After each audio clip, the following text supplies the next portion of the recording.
In our recent investment outlook piece, we highlighted that the macro outlook remains supportive of risk assets, with global growth supported by a pickup in manufacturing and major central banks starting to ease. The US economy grew slower in the first quarter of the year, with first quarter GDP revised down to 1.3% on an annualized basis. Economic growth could grow at a slower pace in the coming months, with consumption and employment taking a step down. Recent survey data point towards a weaker labour market ahead, and spending could also slow on more restrictive monetary policies. Things are more positive in the Eurozone. Consumption would be supported by improving real wages as inflation declines, while employment remains robust. We expect the German economy to recover sometime in the second half of this year, as the normalization of energy prices benefits the energy-intensive industrial sectors there.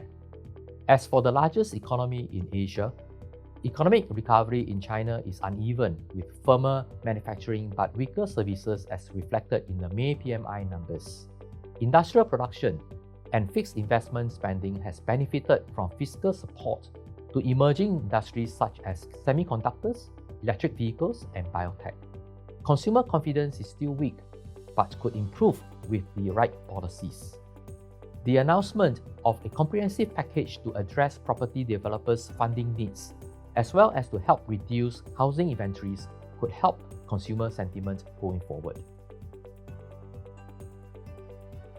We expect major central banks to ease going forward. The European Central Bank cut interest rates by 25 basis points during the June meeting. The market now expects the ECB to further cut rates in October and December on expectations of lower inflation ahead. Though the decision to cut rates in the US is data dependent, the market expects 1 to 2 rate cuts towards the end of this year. On this backdrop, we remain positive on risk assets. We are positive on Asia equities. A pickup in global manufacturing would benefit export-oriented economies such as China, South Korea, and Taiwan.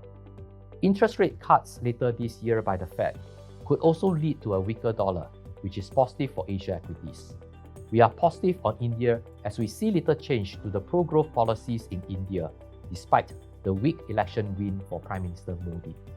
We remain positive on Japan equities, with Japanese companies tracking to deliver another record year for dividends and share buybacks. An interest in Japan equities could pick up in the coming months on expectations of further interest rate hikes at the start of the annual general meeting season in Japan. In China, the equities market could see a bit of a pause ahead of the third plenum, but the Chinese economy should start to bottom out in the short term on continuing policy support. For bonds, we are positive on investment-grade bonds, which are supported by benign macro environment and strong corporate fundamentals.